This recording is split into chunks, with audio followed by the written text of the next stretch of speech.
Hello दोस्तों, कैसे हैं आप लोग? आई होप सभी लोग अच्छे होंगे, वह मस्त होंगे, अपनी पढ़ाई में व्यस्त होंगे दोस्तों। तो मैं आज शुरू करने जा रहा हूँ फिजिक्स का एक ऐसा टॉपिक जो कि फर्स्ट मतलब लेसन से ही स्टार्ट होता है, जिसका नाम है स्थिर वैद्युतिकी। इसके में मोस्ट इंपोर्टेंट कुछ फॉर्मूलाज हैं, उनको मैं बताने वाला हूँ दोस्तों। सूत्र आपको बताने वाला हूँ जो कि आपको मतलब किसमें उपयोगी होते हैं, जो कि न्यूमेरिकल आपको लगाने में बहुत ही लाभदायक होते हैं दोस्तों। तो मैं शुरू करने वाला हूँ किसके बारे में? फिजिक्स के बारे में, जो कि आपका फर्स्ट लेसन है स्थिर वैद्युतिकी।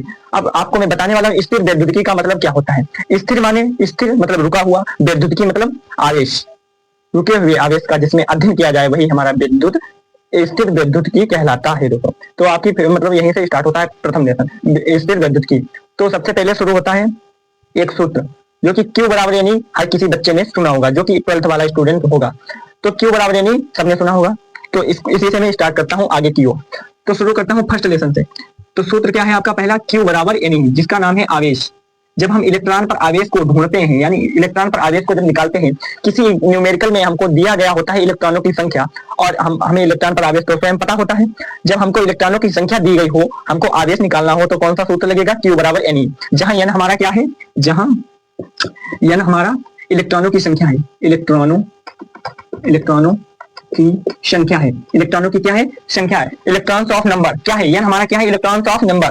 और E हमारा क्या है? इलेक्ट्रॉन पर आवेश, जो कि ऋणात्मक होता है, ऋणात्मक होता है। 1.6 × 10 की पावर माइनस का 19 कूलाम कितना होता है? आवेश कितना होता है आपका? -1.6 × 10 की पावर माइनस 19 कूलाम होता है।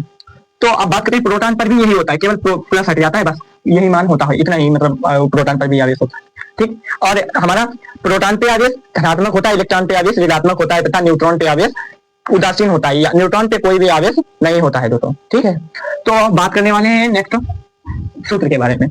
आपने ये तो पढ़ लिया Q बराबर एनी। अब एक होता है Q बराबर आई टी। किसने पढ़ा है? जब आपको विद्युत धारा दी गई हो और समय दिया गया हो, विद्युत धारा के साथ समय दिया गया हो, तो आप न्यूमेरिकल में क्या आवेश निकालने के लिए कौन सा फार्मूला लगाएंगे? Q बराबर आई टी। Q बराबर आई टी। इन सभी का सूत्र मतलब क्या होता है? बड़े मात्रक क्या होता है? इन सभी का मात्रक होता है, सबका मात्रक कूलाम होता है, आवेश का मात्रक कूलाम ही होता है, आवेश का मतलब मात्रक कूलाम होता है। तो दोस्तों आवेश क्या है? एक सदिश राशि है या अदिश राशि है? तो मैं पूछना चाहूंगा कि किस किस को पता है अभी तक? ये ऑप्शन में आता है कि आवेश आपका क्या है, अदिश राशि है या सदिश राशि है? आवेश एक अदिश राशि है। आवेश क्या है? एक अदिश राशि है दोस्तों, आवेश एक अदिश राशि है। तो दोस्तों आपका हो गया आवेश निकालने का फॉर्मूला, एक ये हो गया और एक ए हो गया। जब आपको इलेक्ट्रॉनों की संख्या दी गई हो तो इससे आप निकाल सकते हैं। जब आपको विद्युत धारा और विद्युत धारा के साथ समय दिया गया हो, तो आप इसको निकाल सकते हैं Q बराबर आई टी के द्वारा। तो अब आगे बात करते हैं कूलाम, जो कि हर किसी ने सुना ही होगा, ये आप लोग नोट कर लीजिएगा। अब बात करते हैं कूलाम के नियम की। कूलाम का नियम, कूलाम का नियम। एक भाई हमारे आए कूलाम जी, कूलाम का नियम दोस्तों, कूलाम का नियम। तो इन्होंने क्या किया? कूलाम का नियम, दो आवेश हो गए आपके, जैसे Q1 इंटू Q2, इनके बीच की दूरी क्या हो गई आपकी? R, इनके बीच की दूरी R हो गई। जब इसमें हम कूलाम का नियम निकाल, कूलाम मतलब कूलाम के नियम क्या कहता है? क्या होता है? जो हमारा बल होता है यानी F क्या होता है? किसके अनुक्रमानुपाती होता है? F बराबर F अनुक्रमानुपाती। ये सूत्र आप किसने देखा? F अनुक्रमानुपाती कहिए चाहे आप समानुपाती कहिए, सेम होता है इसका ये मतलब symbol. F अनुक्रमानुपाती Q1 into Q2 upon R square, ये होता है। मतलब इसको जब हम थ्योरी में पूछा जाता है तो हम इस प्रकार इसको कुछ ज्यादा एक्सप्लेन करते हैं। तो मैं इसका फाइनली आपको सूत्र दिखा दे रहा हूँ। देखिए F अनुक्रमानुपाती Q1 Q2 upon R square, ये हो गया आपका फार्मूला। अब इसी को आगे खोलते हैं। जब हम ये इसको हटाते हैं, इसको अनुक्रमानुपाती सिंबल को जब हम हटाते हैं फिर इक्वल करते हैं, तो यहाँ पे एक नियतांक आ जाता है कि हमारा कांस्टेंट वैल्यू, और Q1 into Q2 upon R square, ये हो गया आपका। अब इसके बाद ये जो हमारा K है, इसका मान कितना होता है? जो हमारा ये K है, इसका मान कितना होता है? 1/4 पाई एप्सिलॉन नॉट, इसकी वैल्यू होती है 1/4 पाई एप्सिलॉन नॉट और K नॉट, ये इतना होता है। देखिए दोस्तों F बराबर 1/4 pi epsilon not Q1 Q2 upon R square, यहाँ पे K नॉट लगा देते हैं।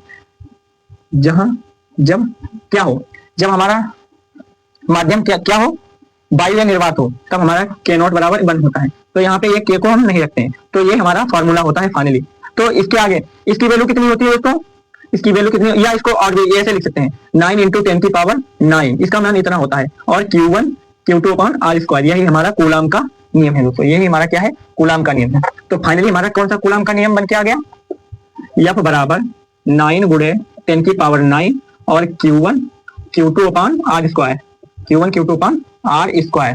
ये आपका फार्मूला हो गया, ये आपका फार्मूला हो गया दोस्तों, इसको नोट कर लीजिएगा। बात करते हैं नेक्स्ट फार्मूले की।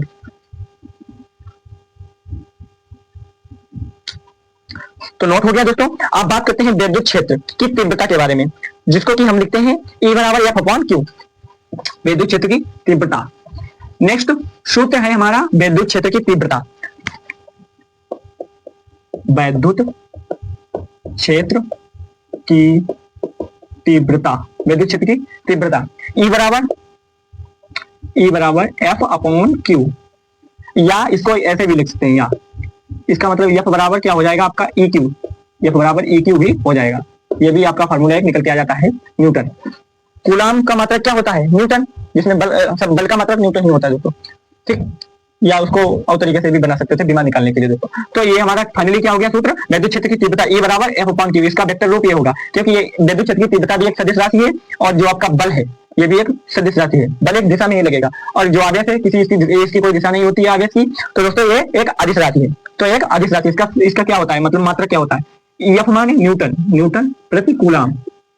आवेश का मात्रक कूलाम होता है, तो न्यूटन प्रति कूलाम हो गया आपका मात्रक, न्यूटन प्रति कूलाम आपका ये मात्रक हो गया विद्युत क्षेत्र की तीव्रता। इसको भी आप नोट कर लीजिए, तब तक दूसरा बताते हैं। अब बात करते हैं बिंदु आवेश के कारण। पहले तो ये आपकी थी केवल विद्युत क्षेत्र की तीव्रता, यहीं पे हम ऐड कर देते हैं बिंदु आवेश के कारण। बिंदु आवेश, यहां से लिखते हैं ना, बिंदु आवेश के कारण, बिंदु आवेश के कारण विद्युत क्षेत्र की तीव्रता। इसका मात्रक आपका क्या होता है? इसका मात्रक क्या होता है दोस्तों? तो बिंदु आवेश के कारण विद्युत क्षेत्र की तीव्रता का मात्रक होता है E बराबर 1/4πε0K और इंटू Q/R², ये आपका फार्मूला होता है बिंदु आवेश के कारण विद्युत क्षेत्र की तीव्रता का मात्रक। तो अब ये क्या के यहाँ पे क्या है, जहां के एक नियतांक है, जहां के एक नियतांक है, के का मान वायु या निर्वात में, वायु या जब माध्यम क्या हो, जब आपका माध्यम क्या हो, वायु या निर्वात हो, वायु या निर्वात हो, तब के बराबर होता है आपका 1। तो इसका फाइनली सूत्र बन के आ जाएगा E बराबर, ऐसे ही रहने दो, वेक्टर रूप रहने दो, वेक्टर रूप और तरीके से लिखा जाएगा 1/4πε0Q/R², या E बराबर 9 × 10⁹ Q/9, सही से लिख दूं नहीं तो समझ में नहीं, Q/R²। ये आपका सूत्र बनके तैयार हो गया दोस्तों, ये आपका सूत्र बनके तैयार हो गया, इसको नोट करिएगा।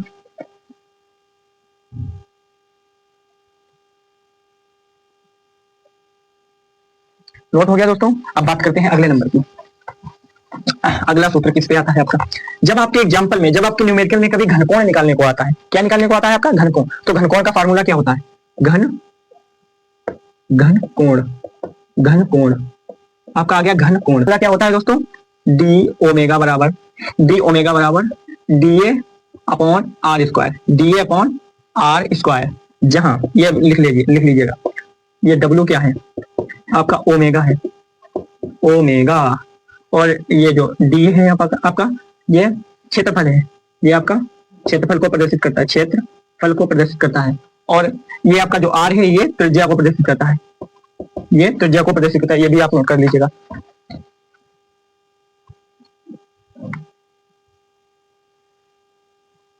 तो नोट हो गया दोस्तों, तो इसको मैं मिटाने जा रहा हूं।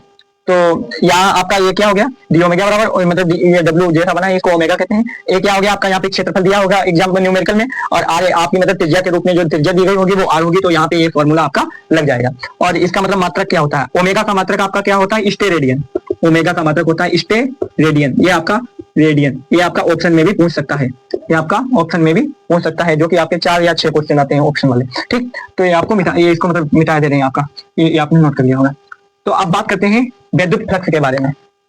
अगला विद्युत फ्लक्स, विद्युत फ्लक्स के बारे में बताने वाले। विद्युत फ्लक्स, आपका विद्युत फ्लक्स क्या होता है? ऐसे ये फाई ई बराबर इंटीग्रेशन फाई ई बराबर इंटीग्रेशन और E dot D A, E dot D A होता है आपका ये फॉर्मूला, ये आपका फॉर्मूला होता है। फाइव बराबर integration E dot D A, या इसको और तरीके से भी लिख सकते हैं जैसे कि ये फाइव ई बराबर ई डॉट एस, जहां पे ये आपके क्या है, जो आपके जो ई डी ए है यहाँ पे ये भी क्षेत्रफल को प्रदर्शित करता है, क्षेत्रफल को प्रदर्शित करता है, और ये भी क्षेत्रफल को प्रदर्शित करता है। और जो आपकी ई है ये क्या है, वैद्युत क्षेत्र की तीव्रता, वैद्युत क्षेत्र की तीव्रता है, आपकी वैद्युत क्षेत्र की तीव्रता है। और ये आपका क्यू यानी फ्लक्स, ये आपका क्या है, वैद्युत फ्लक्स है, ये आपका वैद्युत फ्लक्स है, सही से बोलो, ये आपका विद्युत फ्लक्स है, ये आपका विद्युत फ्लक्स हो गया, नोट कर लो दोस्तों। तो ये नोट हो गया दोस्तों। अब बात करते हैं अगले नंबर की। अगला नंबर आपका क्या आता है किस पे, जैसे कि अगला क्वेश्चन आपका किस पे आ जाता है, जैसे आपका क्वेश्चन आ गया जिसमें कि आपको पूछा गया क्या, जैसे विद्युत द्विध्रुव आघूर्ण पूछा गया आपको, विद्युत द्विध्रुव आघूर्ण, जो द्विध्रुव आघूर्ण होता है उसकी परिभाषा होती है। अब ये विद्युत द्विध्रुव आघूर्ण क्या होता है दोस्तों, जब दो मतलब विपरीत आवेश होते हैं उनके बीच की दूरी 2l होती है, तो वहां पे क्या होता है, P बराबर Q डॉट 2l, यही होता है आपका विद्युत द्विध्रुव आघूर्ण। जैसे कि आपका एक हो गया, माइनस का Q यहाँ पे हो गया और प्लस का Q यहाँ पे हो गया, ए बिंदु हो गया आपका, ए बी बिंदु हो गया, और इनके बीच की दूरी कितनी हो गई आपकी, यहाँ पे इनके बीच की दूरी 2l, इनके बीच की दूरी 2l हो गई आपकी। तो यहाँ पे विद्युत द्विध्रुव आघूर्ण क्या लगेगा आपका, ये विद्युत द्विध्रुव आघूर्ण यहाँ पे P लगेगा, विद्युत द्विध्रुव आघूर्ण यहाँ पे कितना लगेगा P। तो पहले डाल तो दे क्वेश्चन, वैद्युत द्विध्रुव, वैद्युत द्विध्रुव आघूर्ण, विद्युत द्विध्रुव आघूर्ण, विद्युत द्विध्रुव आघूर्ण। तो इसका फार्मूला क्या होता है, सिंपल सा होता है, P बराबर Q डॉट 2l, जहां आपका क्या है, Q क्या है आपका आवेश है, आवेश है, और P आपका क्या है, द्विध्रुव आघूर्ण है, द्विध्रुव आघूर्ण है, P आपका द्विध्रुव आघूर्ण, और L आपका क्या है, 2l आपकी पूरी लंबाई हो गई है, L आपकी लंबाई, बिंदु आवेशों के बीच लंबाई, बिंदु आवेशों के बीच लंबाई, बिंदु आवेशों के बीच लंबाई हो गई। अगर इसको दो में से बांटा जाए तो L हो जाएगी दोस्तों। तो इसका फार्मूला क्या होता है, P बराबर Q डॉट 2l। इसका मात्रक क्या होगा दोस्तों, मात्रक सिंपल सा आप इसी से फार्मूले से निकाल सकते हैं, हर किसी का मात्रक। Q का क्या होता है, कूलाम, Q का क्या होता है, कूलाम, कूलाम, आवेश को कूलाम से मापते हैं। अब डैश, इसमें डैश लग जाएगा क्योंकि गुणे इनटू में है।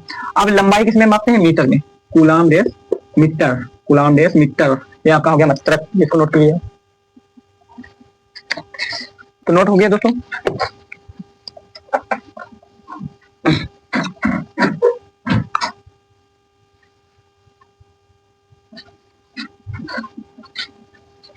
ये आपका नोट हो गया। तो अब बात करते हैं वैद्युत द्विध्रुव। आपने वैद्युत द्विध्रुव आघूर्ण का फार्मूला सुन लिया, P बराबर Q डॉट 2l आपने लिख लिया और हर किसी का मतलब जान लिया। अब बात करते हैं वैद्युत द्विध्रुव आघूर्ण में जो अच्छी स्थिति में वैद्युत क्षेत्र की तीव्रता का मात्रक क्या होता है दोस्तों, आइए दिखाते हैं आपको। पहले लिख लेते हैं यहाँ पे, वैद्युत द्विध्रुव आघूर्ण में जो अच्छी स्थिति होती है, अच्छी विद्युत द्विध्रुव आघूर्ण, अच्छी स्थिति, विद्युत द्विध्रुव आघूर्ण के अच्छी स्थिति में विद्युत क्षेत्र की तीव्रता, विद्युत क्षेत्र या विद्युत क्षेत्र की तीव्रता, कुछ भी लिख लो, ठीक। ये आपका हो गया विद्युत क्षेत्र की तीव्रता। अब बात करते हैं इसका फार्मूले के बारे में। E बराबर इसका क्या होता है फार्मूला, E बराबर 1/4 pi epsilon not, 1/4 pi epsilon not, यहाँ पे K का मान 1 होता है, ठीक।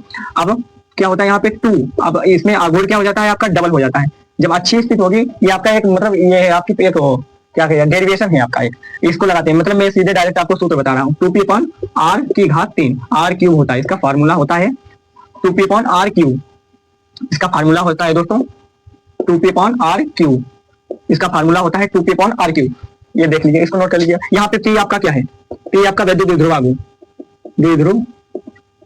आघूर्ण है, विद्युत द्विध्रुव आघूर्ण है, और R आपकी त्रिज्या हो गई, R आपकी त्रिज्या हो गई, और E आपका क्या हो गया, E आपकी विद्युत क्षेत्र हो गई, विद्युत क्षेत्र, ये आपके विद्युत क्षेत्र की तीव्रता हो गई। नोट कीजिए दोस्तों, नोट हो गया दोस्तों। अब इसी में कुछ भी नहीं करना है, यही सूत्र रहेगा, और इसी में इसी का दूसरा रूप होता है, एक होता है आपका अच्छी स्थिति में और एक होता है आपका के कारण, निरक्षीय स्थिति में। तो पहले था आपका अच्छी स्थिति में, अब हो गया निरक्षीय स्थिति में। तो फॉर्मूला सेम रहेगा, केवल एक चीज बदल जाएगी। देखिए दोस्तों क्या सेम रहेगा आपका, E बराबर जो आपका E है यानी विद्युत क्षेत्र की तीव्रता, E बराबर 1/4πε0। यहाँ पे K का मान 1 रहेगा जब क्या हो, निर्वात हो, माध्यम क्या हो आपका, निर्वात हो, ठीक। और यहाँ पे P केवल सिंगल रहेगा, यहाँ पे विद्युत द्विध्रुव आघूर्ण आपका सिंगल रहेगा, P/R⁴, P/R⁴। ये आपका फार्मूला हो गया, ये आपका फार्मूला हो गया दोस्तों, ये आपका क्या हो गया, फार्मूला हो गया, ठीक। E बराबर 1/4πε0 P/R⁴। ये तो आपको पहले ही लिखवा दिया, P आपका विद्युत द्विध्रुव आघूर्ण, लिख लो इसको।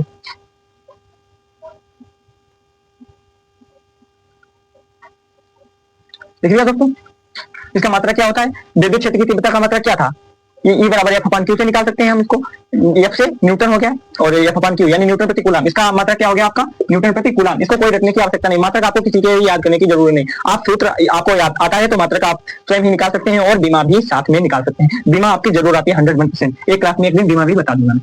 तो ये हो गया आपका विद्युत द्विध्रुव के कारण अच्छी स्थिति में और निरक्षीय स्थिति में विद्युत क्षेत्र की तीव्रता हो गई। अब बात करते हैं बलाघूर्ण की। बलाघूर्ण से आपका एक क्वेश्चन 101% पूछता है। अगला क्वेश्चन हो गया आपका, अब अगला सूत्र बल आघूर्ण। बल आघूर्ण एक अलग ही होता है, बल आघूर्ण, बल आघूर्ण, बल आघूर्ण।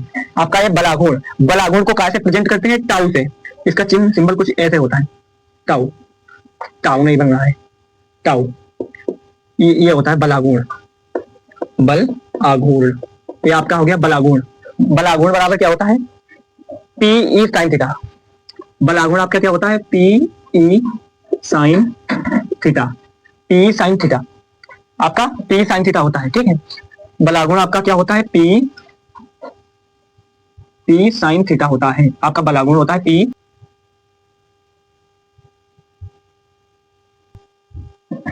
तो लिख लिया दोस्तों।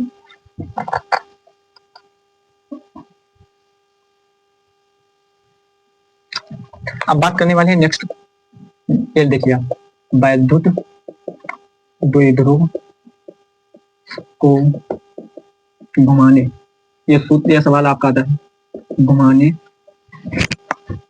में किया गया कार्य, विद्युत द्विध्रुव को घुमाने में किया गया कार्य या स्थिति जो स्थिति जो नहीं, हाँ यही होती है। विद्युत द्विध्रुव को घुमाने में किया गया कार्य, इसमें क्या होता है, एक थीटा से दूसरे थीटा की ओर जब घुमाया जाता है हमारा द्विध्रुव आघूर्ण, तो वहां पे हमारा कार्य क्या होता है, कार्य क्या होता है आपका, नोट कर लीजिएगा। ये लो, विद्युत द्विध्रुव को घुमाने में किया गया कार्य क्या होता है, P/E bracket cos θ1 minus cos θ2। ये आपका होता है विद्युत द्विध्रुव को घुमाने में किया गया कार्य। ये आपका होता है विद्युत द्विध्रुव को घुमाने में किया गया कार्य। ये आपका हो गया सूत्र, विद्युत द्विध्रुव को घुमाने में किया गया कार्य। नोट कीजिए, नोट हो गया दोस्तों। अब एक चीज हम बताएं, एक कॉन्सेप्ट आपको बताने वाले हैं, जो कि आवेश का जब हम मतलब आवेश को जब हम वितरित करते हैं, किस प्रकार से वितरित करते हैं, एक सतत आवेश वितरण होता है और एक होता है आपका असतत आवेश वितरण। असतत आवेश वितरण मतलब उसकी कोई मतलब दिशा ही नहीं होती। सतत आवेश वितरण ये कितने प्रकार का होता है आपका, 3 प्रकार का होता है। देखिए, सतत आवेश वितरण, सतत आवेश वितरण, सतत आवेश वितरण। क्लास ज्यादा लंबी नहीं होगी दोस्तों, 2x पर लगाकर भी देख सकते हैं आप लोग। देखिए, पहला हो गया आपका रेखीय आवेश घनत्व, रेखीय आवेश घनत्व, रेखीय आवेश घनत्व। इसका फार्मूला आपका क्या होता है, इसको पहले प्रदर्शित कैसे करते हैं, तो इसको प्रदर्शित करते हैं हम लेमडा से, इसको प्रदर्शित करते हैं लेमडा से। इसका फार्मूला क्या होता है, dq/dl, dq/dl, dq/dl। जब एक रेखा में आवेश का समान रूप से एक रेखा में आवेश का वितरण किया जाता है तो हम तो वो क्या आवेश का वितरण क्या कहलाता है, हमारा रेखीय आवेश का वितरण कहलाता है या रेखीय आवेश घनत्व कहलाता है। इसका मात्रक क्या होता है, कूलाम प्रति मीटर। इसका मात्रक होता है कूलाम प्रति मीटर। ये आपका लेमडा हो गया, लेमडा बराबर dq/dl। और दूसरा हो गया आपका क्या होता है, रेखीय आवेश घनत्व, और एक होता है पृष्ठीय आवेश घनत्व, पृष्ठीय आवेश घनत्व, पृष्ठीय आवेश घनत्व, पृष्ठीय आवेश घनत्व। क्या होता है आपका दूसरा, पृष्ठीय आवेश घनत्व। अगर जिसने भी अभी तक लाइक ना किया हो सेशन को, तो दोस्तों लाइक कर दीजिएगा, बस लाइक कर दीजिएगा जल्दी से, और सब्सक्राइब करना बिल्कुल भी ना भूले जो हमारे न्यू हैं दोस्त। वो सब्सक्राइब कर लें दोस्त। तो आगे शुरू करते हैं किसके बारे में, पृष्ठीय आवेश घनत्व। पृष्ठीय आवेश घनत्व को कहाँ से प्रदर्शित करते हैं, सिग्मा से। सिग्मा बराबर D Q upon D A, D Q upon D A. ये आपका लंबाई हो गया, क्यू आपका आवेश, यहाँ पे क्यू आपका आवेश हो गया, ए आपका क्षेत्रफल हो गया, पहले ही बता चुका। इसका मात्रक क्या होता है, सिग्मा का मात्रक क्या होता है दोस्त, इसका मात्रक होता है कूलाम, क्यू से कूलाम प्रति क्षेत्रफल का मीटर स्क्वायर, कूलाम प्रति मीटर स्क्वायर होता है। अब बात करते हैं तीसरे वाले की, तीसरा साइड में लिखे दे रहे हैं। तीसरा आपका क्या होता है, तीसरा होता है आयतन आवेश घनत्व। आयतन आवेश घनत्व, आयतन आवेश का वितरण या आवेश आयतन आवेश घनत्व, इसको कैसे प्रदर्शित करते हैं, रो। रो इसको हिंदी में कहते हैं रो। रो बराबर डी क्यू अपॉन डीवी होता है, डी क्यू अपॉन डीवी होता है, डी क्यू अपॉन डीवी होता है। इसका मात्रक डी क्यू अपॉन डीवी होता है। इसको मतलब इसका मात्रक इसका हाँ सूत्र होता है डी क्यू अपॉन डीवी। इसका मात्रक क्या होता है, क्यू से कूलाम प्रति डी से आयतन होता है। तो इसका आयतन का मतलब वो सूत्र क्या होता है, मीटर क्यूब, मीटर क्यूब थोड़े होता है, हाँ आयतन का क्यूब हो जाएगा, हाँ मीटर क्यूब। ठीक दोस्तों,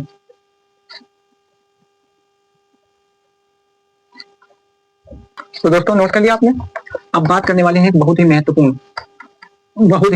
सूत्र के बारे में।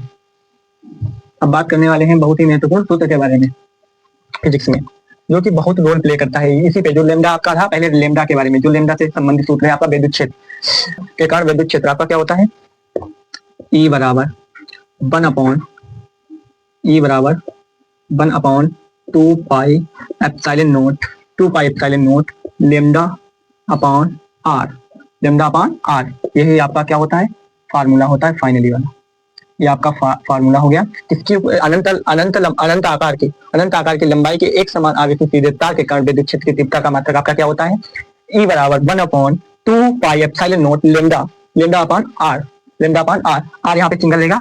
विद्युत क्षेत्र है तो फाइनली इसका मात्रक तो सेम ही रहेगा। विद्युत क्षेत्र जहां भी आपको मिले न्यूटन प्रति कूलम इसका मात्रक होता है। ये नोट कर लीजिए दोस्त।